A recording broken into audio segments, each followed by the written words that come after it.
My life hadn't always revolved around deadlines and late-night coding. I grew up in a small, sleepy town where technology was an afterthought, and my fascination with computers made me a bit of an oddball. As a kid, I spent hours dismantling and reassembling old electronics my father salvaged from his job at the local recycling plant. By the time I was 10, I built my first functional computer, a Frankenstein's monster of spare parts that somehow booted into a clunky operating system. In high school, my interest turned into an obsession.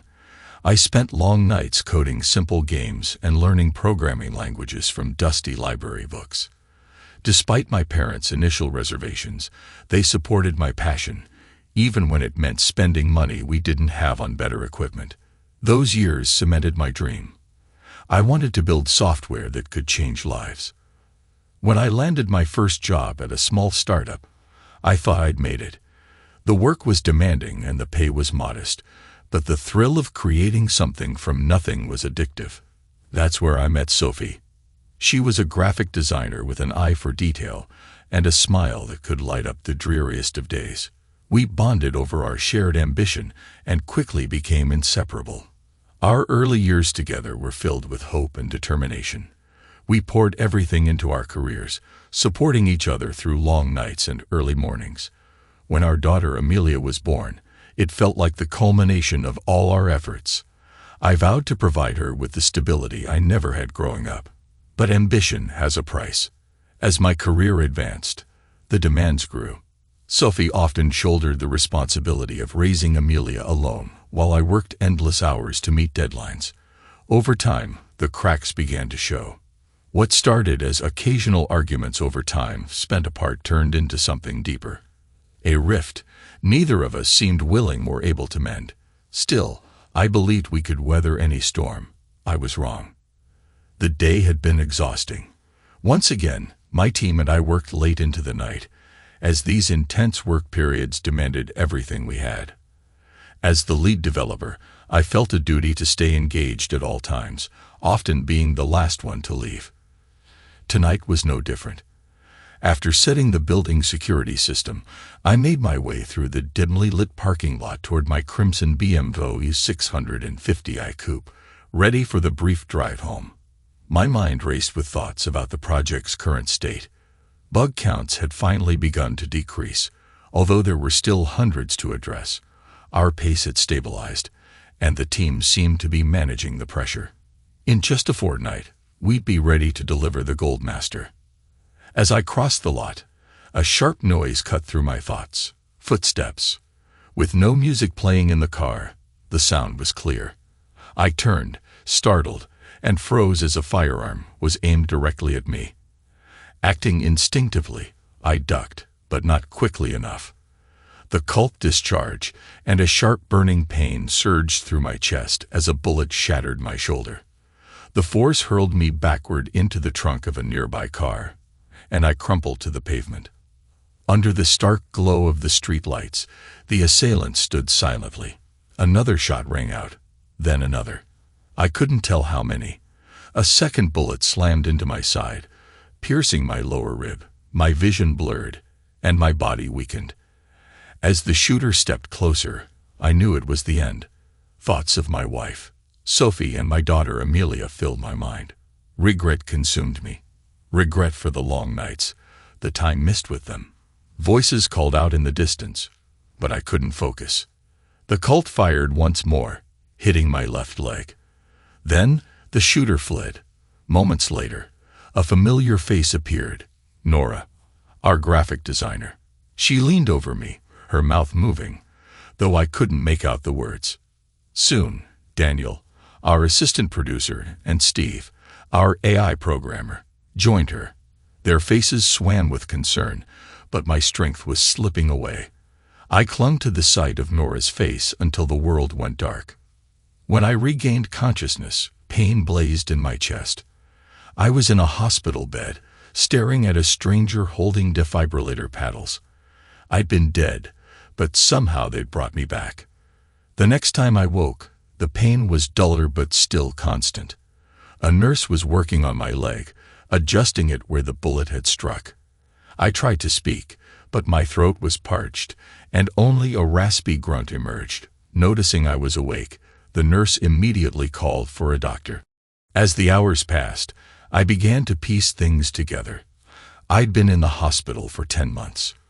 My daughter Amelia had visited early on, but hadn't been back in 6 months. Sophie's whereabouts were a mystery. No one could tell me anything about her or what had happened after the shooting. My medical file included a note to notify the police once I was awake, and soon 2 detectives arrived. Mr. William Blackwood, the older of the 2, began. I nodded. He introduced himself as Detective Ethan Hayes with his partner, Dario Bozzi. They wanted to discuss the night I was attacked. I shared the fragmented details I could recall, but the questioning quickly took a strange turn. Mr. Blackwood, were you aware your wife was having an affair? Bozzi asked bluntly, earning a sharp glance from Hayes. What? An affair? I stammered. Sophie wouldn't do that. Where is she? She can clear this up. Hayes spoke carefully. I'm sorry to tell you this, but she was. Her lover was Isaac Gall. Does that name mean anything to you?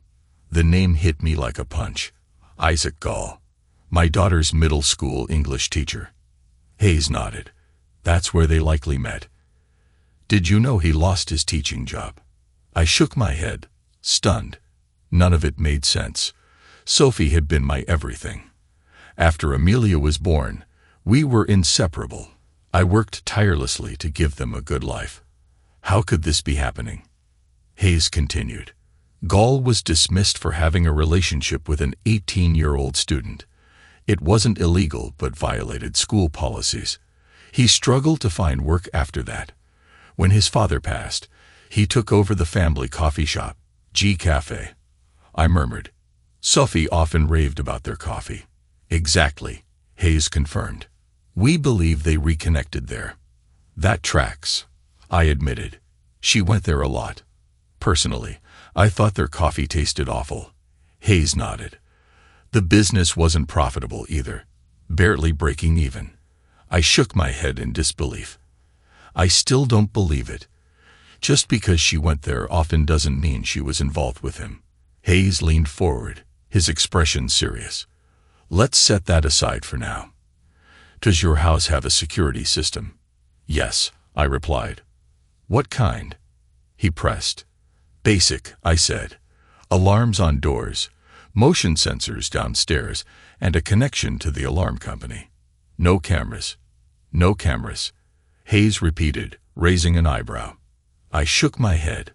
No, I've never trusted the idea of recordings being stored on some company servers. Too many hacks. Did you install any yourself? Hayes asked, his tone probing. No, I said firmly. The only cameras in the house are my DSLR and the webcams on our laptops. Why? Hayes hesitated before answering. We found a hidden DVR system in your basement, recording weeks of footage before the shooting. My stomach dropped. Who put it there? I demanded, leaning forward. We thought it was you, Hayes said, his eyes narrowing. The recordings suggest otherwise. What was on them? I asked, my voice tight. Evidence of the affair, Hayes said evenly. And proof your wife and her lover planned the attack on you. The revelation twisted like a knife in my gut. You're saying there's footage of them together? I asked, struggling to process. She wanted me dead for money. For what? A life insurance payout. Hayes nodded grimly. Yes, she convinced herself you were unfaithful. They planned to take everything, including $1 million policy. I frowned, shaking my head in disbelief. That's not possible. I don't even have a policy like that. It was taken out 2 years ago, Hayes clarified. 2 years, I repeated, my voice trailing off. Was the affair really that old? The thought burned, but it didn't matter now. I pushed it aside. Where are they now? I asked, focusing on the present. Gall fled to Mexico after questioning, Hayes explained. He later took his own life, leaving behind a confession. Your wife disappeared. No one's seen or heard from her since. No contact, no activity at all. I pressed. None, Hayes confirmed. No calls, no banking, nothing. I felt a wave of exhaustion but kept my voice steady. And my daughter? She hasn't visited in months. She moved west for college, Hayes replied. We'll confirm her location. University of Washington. I asked, trying to recall the last conversation I had with her. She talked about going there. Hayes didn't confirm but offered a reassuring nod. We'll verify her details, he said.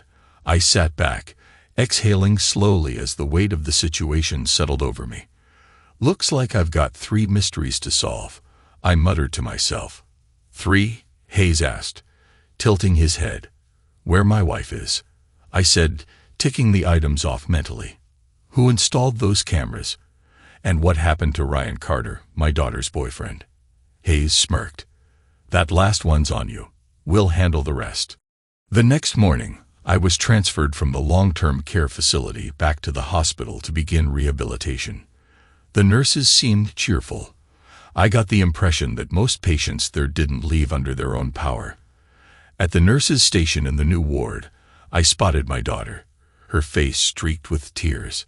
Her expression shifted rapidly from shock to joy as she realized I was awake. Overcome with emotion, she rushed to my side, kissed my cheek, held my hand, and told me how relieved she was that I had survived. A nurse gently ushered her back to the station while they settled me into my room. Watching her alone, the weight of the detective's words hit me again. My wife's betrayal wasn't a lie. She'd cheated on me and conspired to have me liquidated. For a fleeting moment, I had clung to the hope that none of it was true, that she'd return and we could rebuild our family. But seeing Amelia's face solidified the harsh reality. Have you been holding up? I asked once she joined me in the room. She smirked.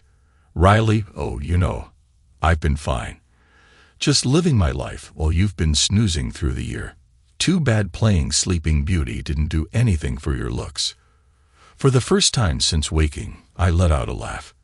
Seriously, though, how are you? How did you manage to get through everything? I asked, my tone softening. I'm good, Dad. Really, she replied, her voice steady but sincere. But you're the one who should be answering that, not me. She hesitated for a moment, then continued. Nora from your office was my lifeline. She moved in with me, got me through Thanksgiving, Christmas, graduation, and college prep. She even fought social services to become my legal guardian. Her rent kept the bills paid. She really stepped up when I needed her most. I nodded, my heart full of gratitude. I've always liked Nora. I'm glad she was there for you. What about Ryan? Her expression darkened. Ryan didn't approve of how much time I spent at the hospital. He wanted to use the empty house as our space. A week after you were shot, he bailed, never called, never texted.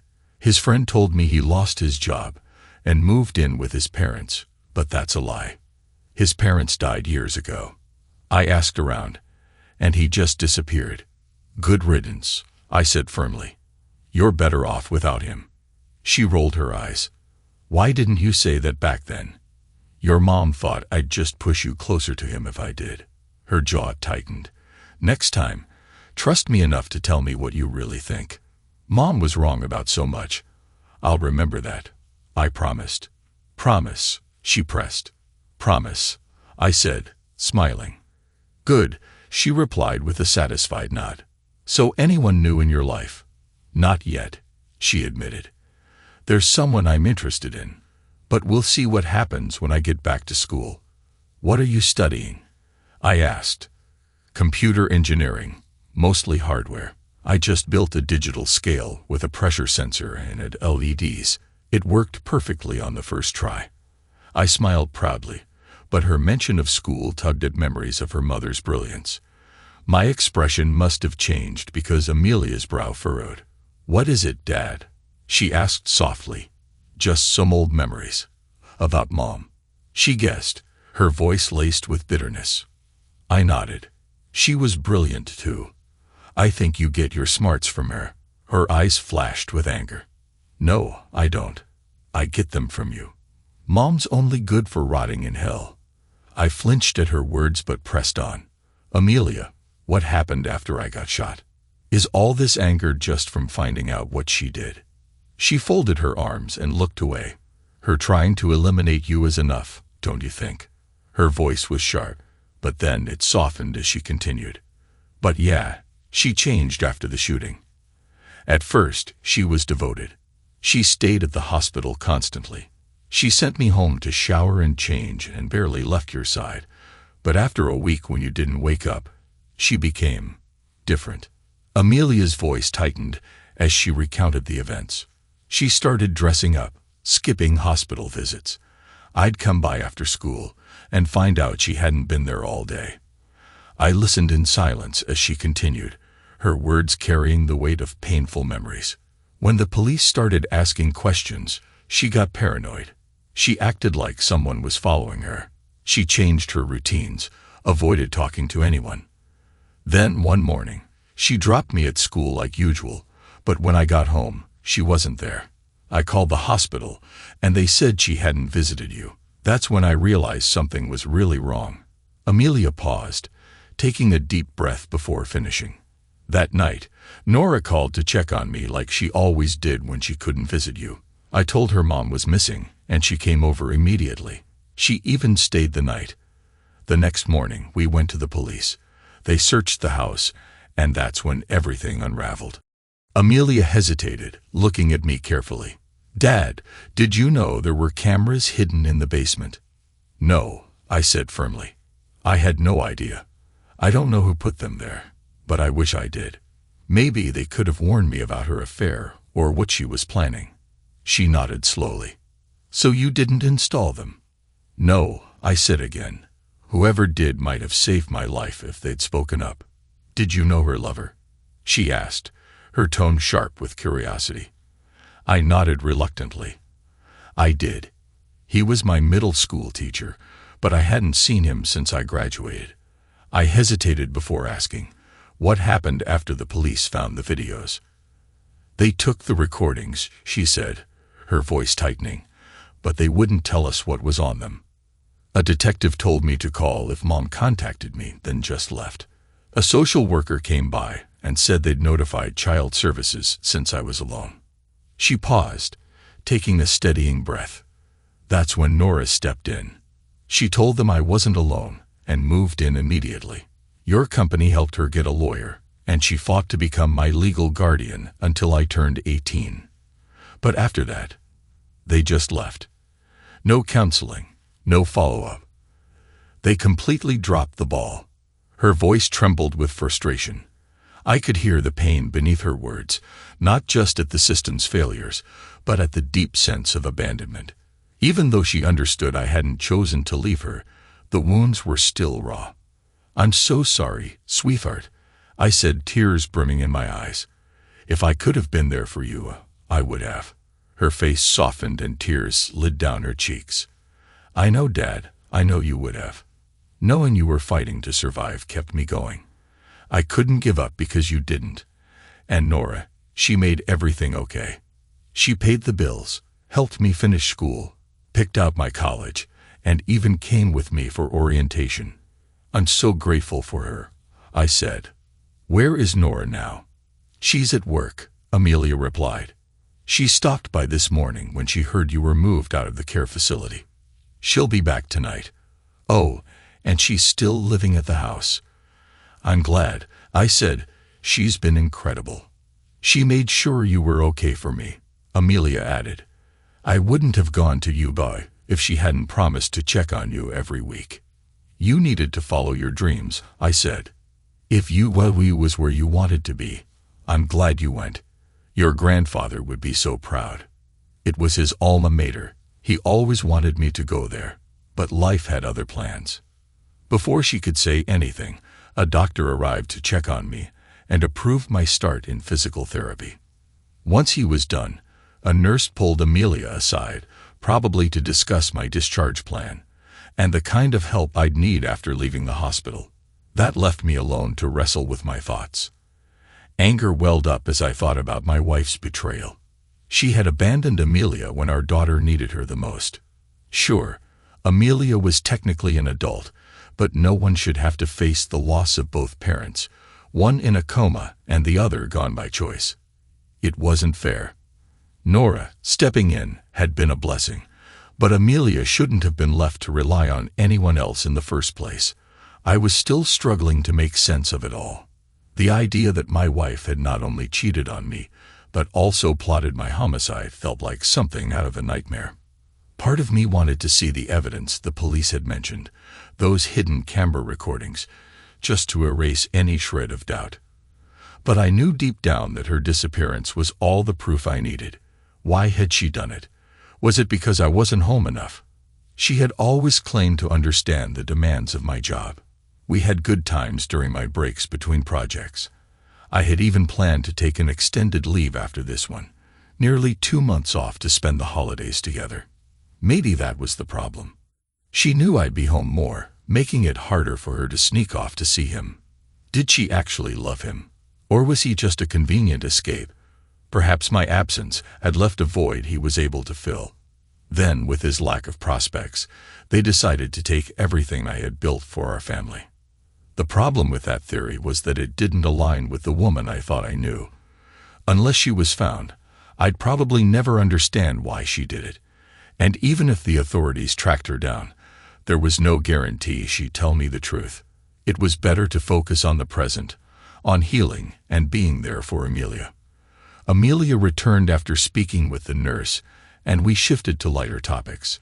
She shared stories about her classes and projects, updates about where her friends had gone to college, and tales of her new friends in Seattle. She described attending Washington Huskies football games and catching Seattle Thunderbirds hockey matches. Her energy was infectious, and for a while, I felt like everything was normal again. Later, Nora arrived with news from the office. She shared gossip about the project we'd been working on before the shooting and updates on the sequel to my last game. Apparently, the new project was facing major challenges. Daniel had left to take a producer role in the Bay Area, and his departure revealed who on the team had been doing the real work all along. Management finally had proof of what I told them before, though Mike, our producer, was trying to shift the blame onto Daniel's replacement, a rookie assistant producer Mike had hired, who came from a medical software company and had no experience in gaming. Nora mentioned that she was considering quitting to pursue her own projects, which made me wonder if she'd stayed this long only to support Amelia and me.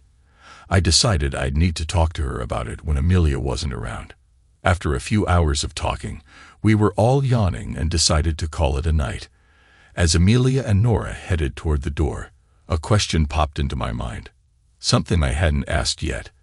"Amelia," I called after her, "did you come straight here from the airport?" She turned back and nodded. "Yes, Dad." "Where's your suitcase?" I asked, glancing around the nurse's station. She replied with a smile. I chuckled softly. "Okay, love you. See you tomorrow." "I love you too," she said before stepping out with Nora. Amelia smiled as she walked out, missing the quick kiss Nora blew me before following her. I didn't have time to react before she was gone. As it turned out, I had woken up at the perfect time for Amelia. It was just before her school's reading week, right before finals.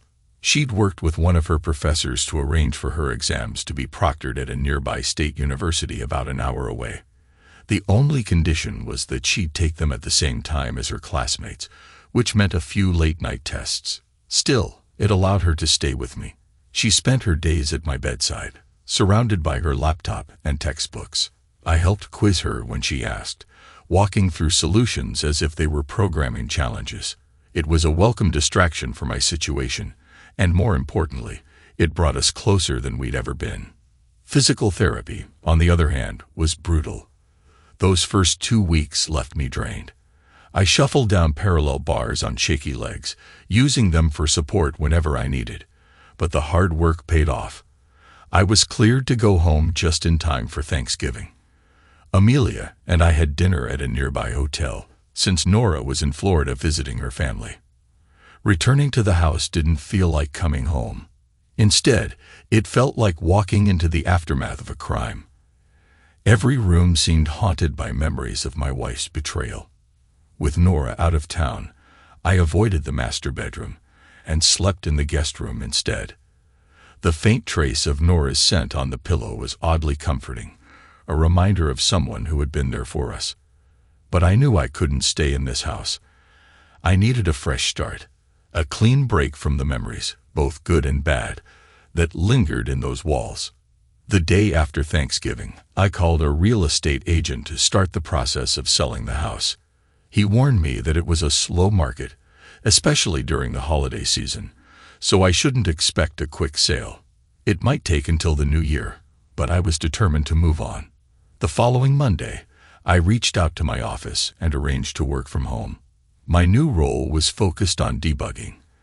I'd sift through the bug database, coordinate with whoever had been assigned each issue, and help them work out solutions over Skype. Most of them welcomed the extra help, especially since debugging wasn't their primary focus. On Tuesday, Nora dropped off a work laptop and a console for me to use.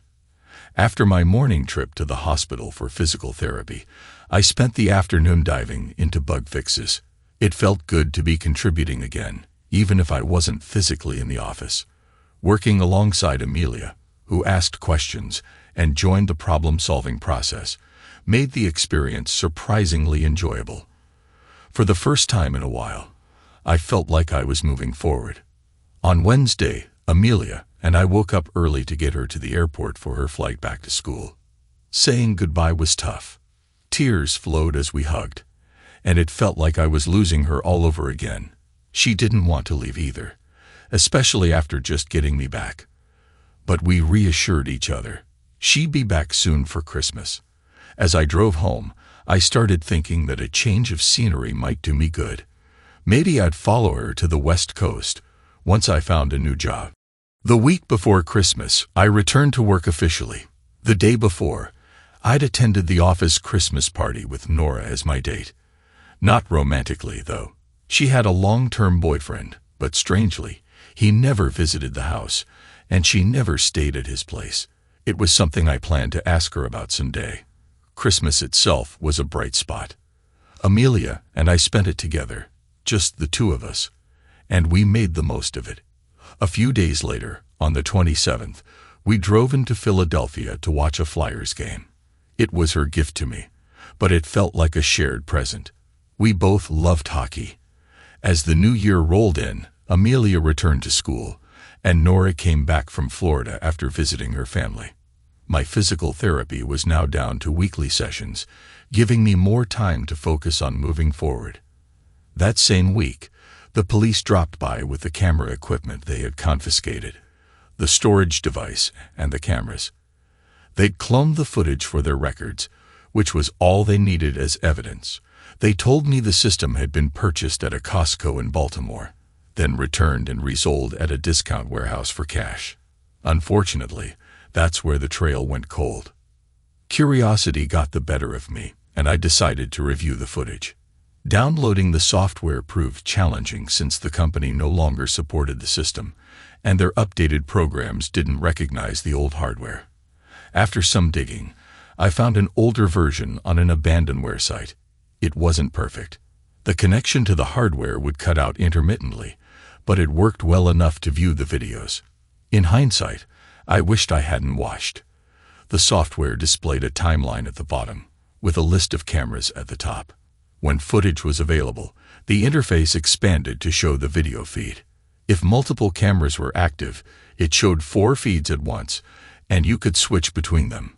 I started scrolling through the footage, initially seeing the police combing through the house, room by room, before unplugging the system. Then I rewound to find footage of my wife and her lover.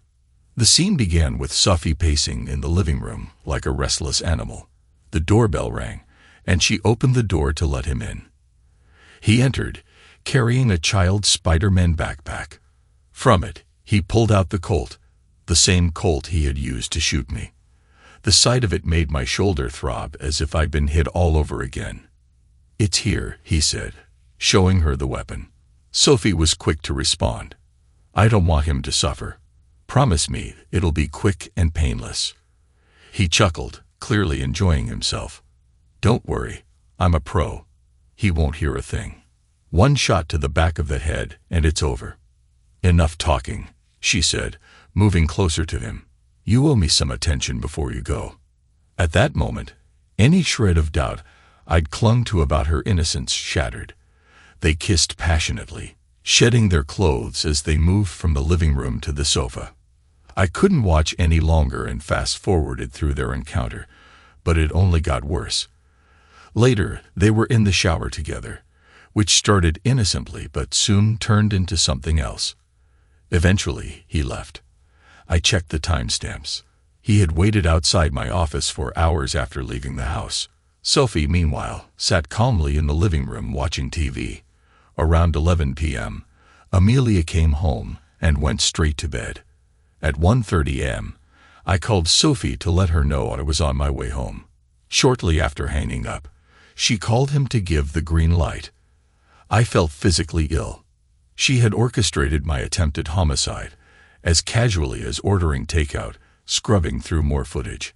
I confirmed what the police had already told me. It was just him. Still, I couldn't help but notice their pattern of behavior. They had taken great delight in desecrating spaces that were personal to me. The marital bed, my office desk, the basement, and even my car. That last discovery had been particularly hard. Sophie had only used my car once all year to take it for servicing, and apparently, she'd taken the opportunity to have scratches in it. From that moment, I knew I needed to get out of the house and start fresh. I couldn't even bring myself to drive the car in the garage. If I wasn't working or doing rehab, I spent my time packing up her belongings, clothes, trinkets, and anything else tied to her were boxed up and donated to a local thrift store.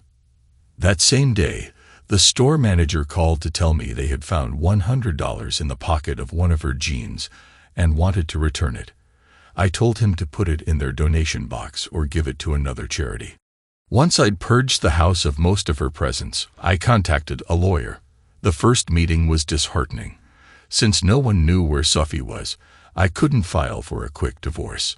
Instead, I had to start the tedious process of trying to locate her, filing Freedom of Information Act requests, and working through red tape, even though the police were already searching for her.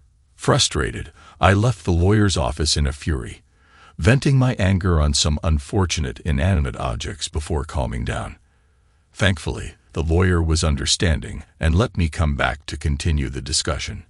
I apologized for my outburst and asked him to proceed with the divorce paperwork. I didn't care how long it took. I just wanted this chapter of my life to be over. As summer rolled around, Amelia came home for her break. By then, the house had sold, and I'd secured a new job. I was moving to Redmond, Washington to work for a tech giant, an opportunity that many in the industry jokingly referred to as joining the evil empire or the Borg. I didn't know much about the project I'd be working on, except that the team had contributed to the creation of the Xbox Kinect. My 3 interview trips in the spring had been a silver lining, giving me a chance to visit Amelia while also preparing for a fresh start. Those trips also led me to meet Professor Susan Chicago. Susan, the daughter of a Namibian refugee, had recently accepted a teaching position at the University of Washington and was in town searching for a home. She was moving from Los Angeles, hoping to settle in before the fall semester began. Our paths crossed quite literally when I stepped off an elevator as she tried to step on. After an awkward laugh, she invited me for a drink at the hotel bar. One drink turned into a conversation, which led to a night together in her room. Susan was bold and passionate in ways that made me feel alive again.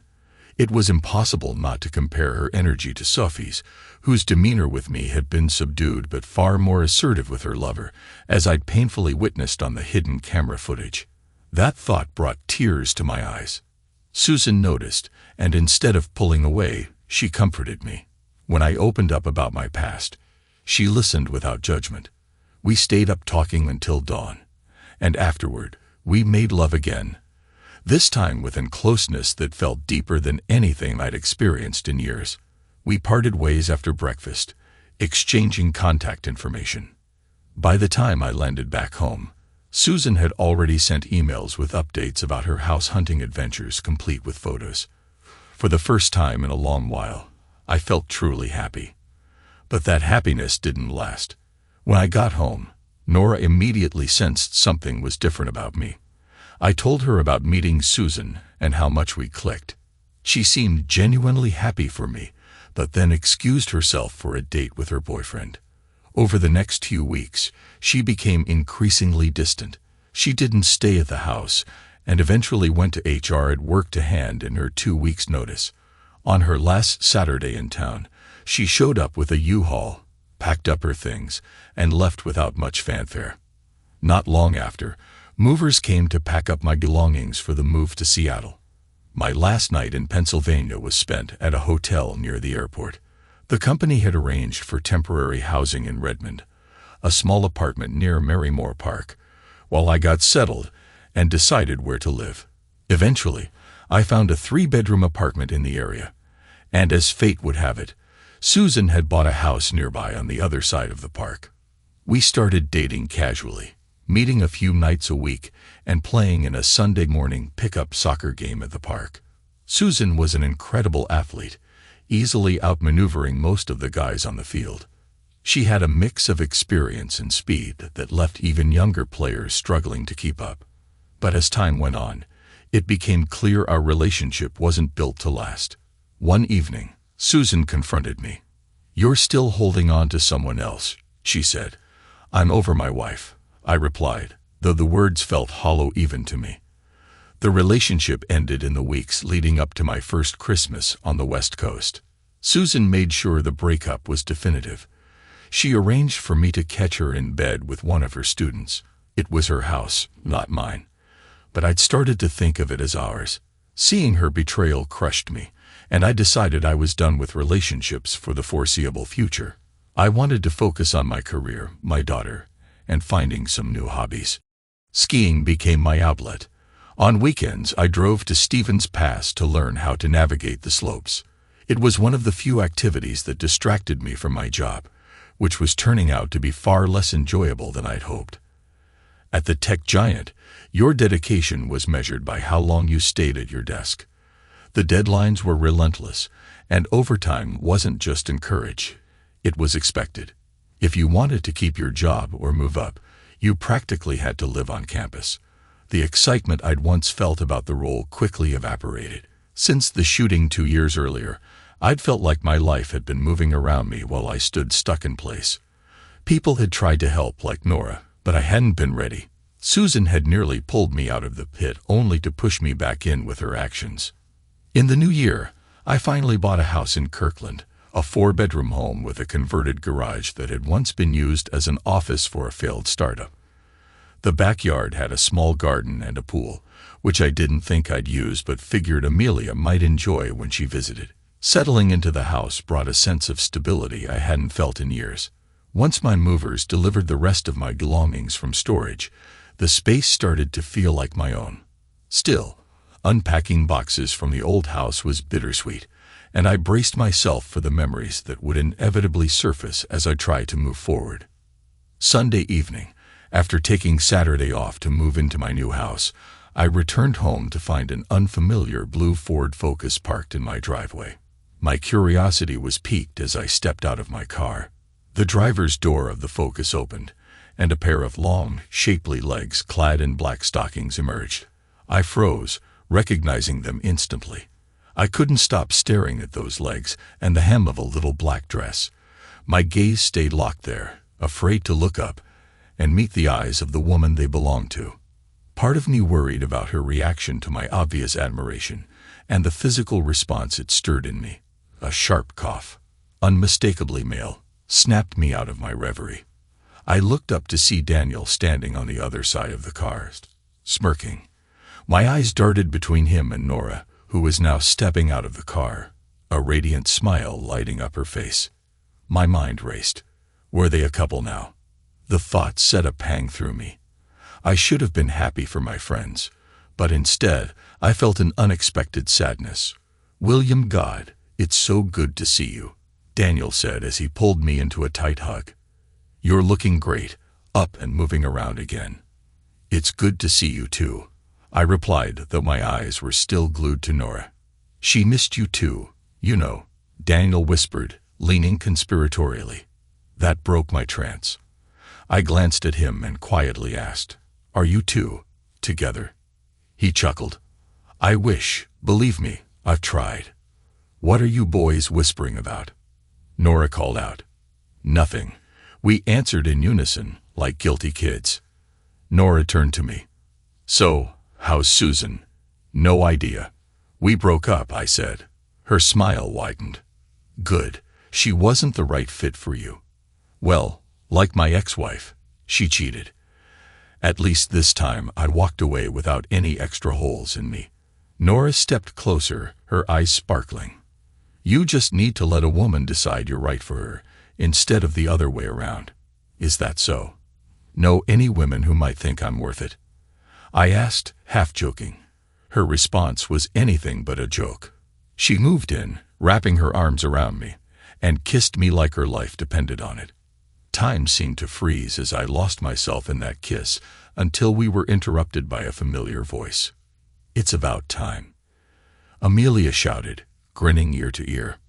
Nora and I broke apart, both breathless, to see Amelia standing a few feet away, her expression filled with delight. Daniel stood next to her, sharing the same amused grin. What's with the dress? I asked Nora, trying to steer the conversation back to something less embarrassing. She laughed. My suitcase got rerouted to Chicago, and some kid threw up on my clothes during the flight. Thankfully, I had this dress in my carry-on. It's from an award show I attended right before heading to the airport. The puked-on clothes are in a bag in the car. I'm debating whether to clean them or give them a proper burial. Bring them in. I'll clean them for you, I offered. Her smile softened. William, I need to tell you something before Daniel and I share our other news. Go ahead, I said, sensing the seriousness in her tone. I love you, she said, her eyes searching mine. I've loved you since our first project together, but you were married. Amelia told me to confess after you woke up, but I couldn't. I was too scared. But now, I can't wait any longer. I don't want to lose you. Hearing those words unlocked something in me. I love you too, I admitted. The moment I said it, I knew it was true. It felt right, like the moment I first saw Amelia as a baby. After that, Daniel explained how he and Nora had reconnected at a gaming award show in Chicago. He had been scouting for talent to build a new team, and Nora, frustrated with her job, was there to network. The two hit it off professionally, and when Amelia told them how miserable I was at work, they decided to pitch the idea of starting a company together. They'd flown in to share the news and invite me to join them. That's how Tribus Games was born. When I showed them the converted garage in my new house, it was immediately designated as our first office. Daniel and Nora agreed to move in temporarily. The house had 4 bedrooms, one for me, one for Amelia, and one each for them. I hope you're not offering me a guest room, Nora teased. Confused, I looked at her. Why not? Amelia jumped in, saving me. He just doesn't want to assume you'd want to share the master bedroom with him. Realization dawned, and I turned to Nora. I'd love to share with you if you think you can handle me. She laughed, playfully punching my arm, then leaned in to whisper in my ear, Oh, I can handle you. The question is, can you handle me? I swallowed hard. Everyone else laughed. Daniel left around 10 p.m. to catch a flight back to the Bay Area and begin the process of relocating. As we watched him drive off, I turned to Nora. What about you? When's your flight? She smiled mischievously. I don't have one. I bought a one-way ticket. What about your things? I asked. I'll have my parents send them here, she replied with a grin. When we returned to the house, Amelia had turned off the lights and gone to bed. It's getting late, I said to Nora. Bedtime. As long as you don't expect to get much sleep, she quipped.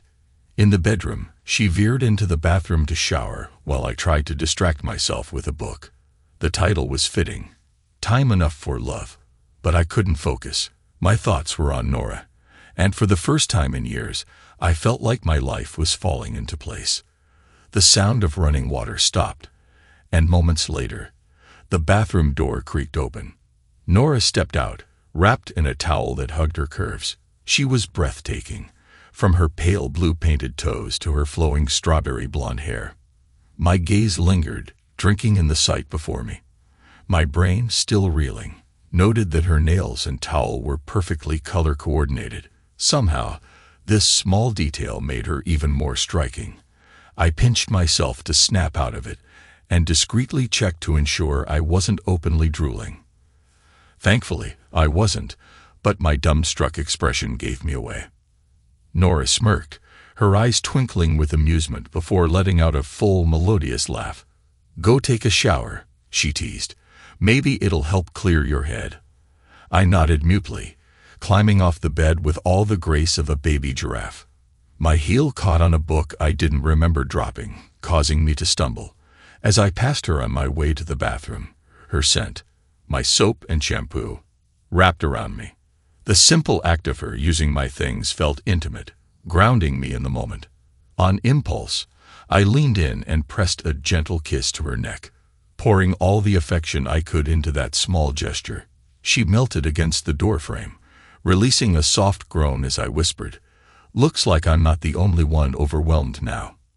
Once in the bathroom, I dropped my clothes in the hamper atop hers, grinning at the thought of sharing even this mundane part of life with her. I was overwhelmed by her beauty, intelligence, and spirit. The mere memory of her standing there stirred something in me, leaving me feeling like a teenager with an overactive imagination. A cold shower became a necessity, shocking me back to reality. When I returned to the bedroom, towel dried and refreshed, Nora greeted me with a kiss, warm and inviting. She took my hand and guided me to the bed, where she wrapped her arms around me and rested her head against my chest. We stood there quietly, savoring the closeness. The moment was so pure and comforting that for the first time in years, I felt completely at home. More than that, I felt whole. This felt right in a way my past never had. We tumbled onto the bed, our kisses deepening as we explored each other, learning each curve and contour. It was intoxicating. The way she tasted, the way her skin felt, the sounds she made. I focused entirely on her, and in return, she gave herself fully to me. As the intensity of our connection grew, she let out a gasp of joy, her emotions spilling over. "I've never felt like this," she said, her voice trembling with wonder. "It's overwhelming, but in the best way. You've opened my eyes to something new too," I told her, grinning. "This connection, it's unlike anything I've ever known." She laughed softly, pulling me closer. "Come here," she whispered, her words filled with warmth and affection. The night unfolded in a perfect rhythm of love and passion.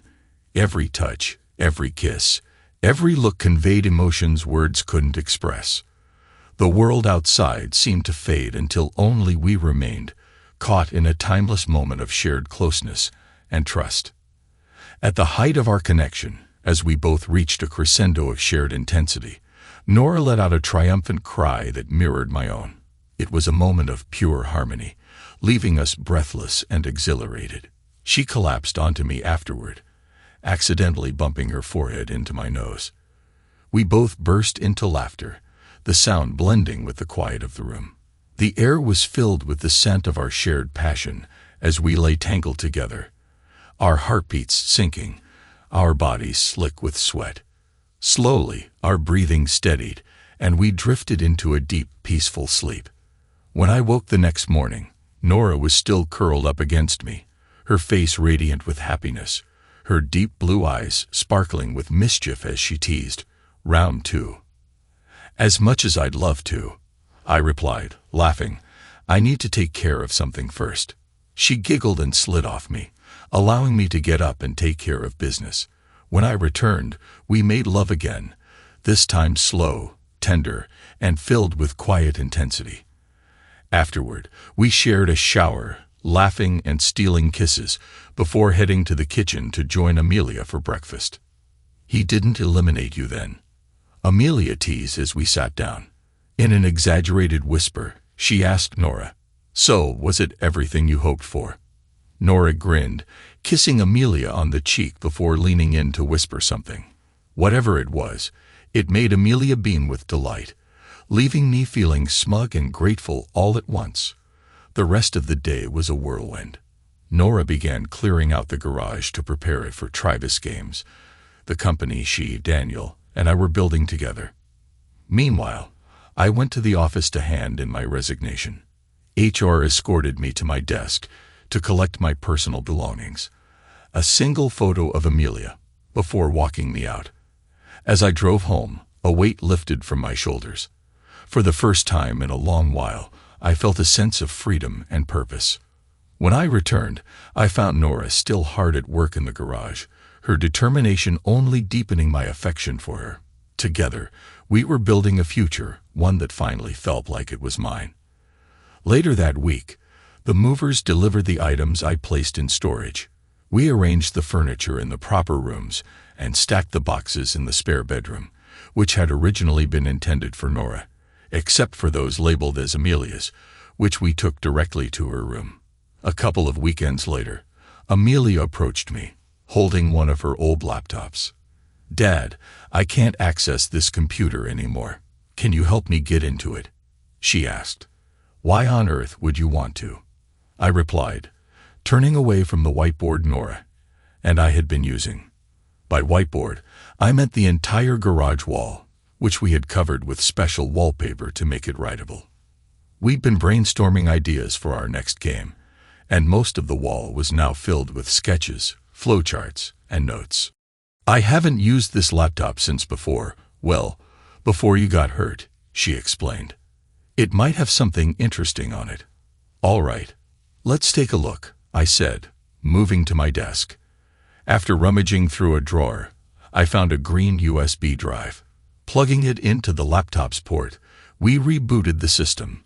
When Windows started as usual, I shut it down and entered the BIOS settings, changing the boot order to prioritize the USB drive. Using the recovery software, I accessed the system. The laptop's first partition held the operating system, but the second was encrypted. I reset the admin password and restarted the computer. With the new password, we logged in. But as the desktop loaded, my stomach sank. I stared at the screen before turning to Amelia. "Amelia, did you install a camera system in our old house?" "What? No, why would you even ask that?" she yelled, clearly offended. I pointed to an icon on the desktop. "That's the software for the cameras, so I'll ask again. Did you install them or do you know who might have?" "It wasn't me," she exclaimed. Then her expression darkened. "Oh God, that idiot." "Who?" I pressed. "Ryan Carter," she replied, her voice seething with anger. "Why do you think it was him?" Nora asked, stepping closer. "I used to let him borrow that laptop to go online when he came over," Amelia admitted. I nodded grimly and launched the camera software. A dialog box popped up, requesting the encryption key for the second partition. I canceled it, and the program loaded, but the live interface showed no active feeds. "Nothing here?" Amelia asked, peering over my shoulder. "This is just the live view. It can't find the server," I explained. Then I spotted something in the menu. "Wait, there's a library." I clicked the option, and rows of thumbnails appeared, each with a timestamp. 5 thumbnails per row, 3 rows visible, and a scroll bar indicating many more. Amelia gasped as the first video preview showed her former teacher standing without clothes in my old bedroom. Beside him, seated on the bed, was Sophie, my ex-wife. The next thumbnail showed the pair in Amelia's bedroom. The third, back in the master bedroom, featured them again. The fourth video stopped me cold. It was Sophie and me. The fifth showed Sophie and the teacher role-playing in my office, complete with a school drill uniform and pigtails. My stomach churned as I scrolled through the thumbnails. Most were of Sophie and her lover, but mixed in were a few of me and her. Further down, I saw footage of Sophie with Terry Mansfield, our next-door neighbor. Then came videos with Liam Bennett, a former coworker who had been fired. Nora filled in the missing detail. He'd been let go after being caught in bed with his wife, Chloe, by the company owner. The final rows were the worst. The earliest videos featured Ryan with Amelia, but over time they transitioned to exclusively show him with Sophie. I slammed the laptop shut, ending the nauseating trip down memory lane. "I'm calling the police," I said, already dialing Detective Ethan Hayes. His number hadn't changed, and though my wife's case had gone cold, he'd maintained interest in solving it. I explained what we'd found, and he promised to investigate. It took a month before I heard back. "Mr. Blackwood," Detective Hayes began, "we've located your wife." "And Ryan Carter?" I asked, gripping the phone tightly. "He's facing a long list of charges, possibly a state record," Hayes replied after a brief pause. I glanced around the garage where Amelia, Nora, and Daniel had stopped working to listen. Amelia had recently joined our company through her university's co-op program. "Does she want to see me?" I asked, my voice colder than I intended. "Mr. Blackwood," Hayes said cautiously, "the district attorney isn't pursuing charges against her." "What?" I shouted. "What kind of idiot drops charges against someone caught on video conspiring to harm me?" "She's not well enough to stand trial," Hayes explained. "The doctors say she may never be competent. I'd like to hope otherwise, but the reports are clear." "In what way?" I demanded. "You'll need to see for yourself. It's difficult to describe. And I think it's best you prepare for the worst," Hayes said softly. After hanging up, I explained everything to Nora, Amelia, and Daniel. Both Nora and Amelia insisted we leave immediately. Daniel, ever supportive, assured us he'd keep the office running in our absence. A week later, we followed Detective Hayes' directions and arrived at the state hospital. After checking in at reception, we were directed to the appropriate ward. A nurse asked us to wait while she paged the attending doctor. When he arrived, he escorted us to his office and began detailing Sophie's condition. Physically, she had suffered extensive injuries. She had lost her left eye, and her right leg had healed improperly after a break, requiring it to be rebroken and reset. Years of malnutrition had taken a toll on her body, leading to additional complications. As the doctor transitioned to her psychological state, his area of expertise, the picture grew even bleaker. Sophie had endured long-term, systematic misuse. Her captor had treated her as little more than a plaything, subjecting her to every twisted fantasy he could imagine. The constant degradation had left her unable to cope with freedom. The doctor warned us that her recovery would take years, and even then, there were no guarantees. A year after that sobering visit, Nora and I got married. The ceremony took place on a picturesque Florida beach near her parents' home. Her family welcomed Amelia with open arms, embracing her as the daughter they had always wanted. Amelia thrived under their care and love, experiencing the joy of having grandparents for the first time, something she barely remembered from her early years. 6 months into our marriage, we discovered Nora was pregnant. An ultrasound revealed we were having twins, a boy and a girl. With the due date fast approaching, we were still debating names, which added a bit of nervous excitement to the mix. Meanwhile, our first game turned out to be a resounding success. Strong retention rates and impressive lifetime value metrics allowed us to establish a steady monthly update cycle managed by our growing team. Our second game was in the final stages of its soft launch in Switzerland, South Korea, and Denmark. If its performance matched expectations, we planned to roll it out globally and expand the studio further.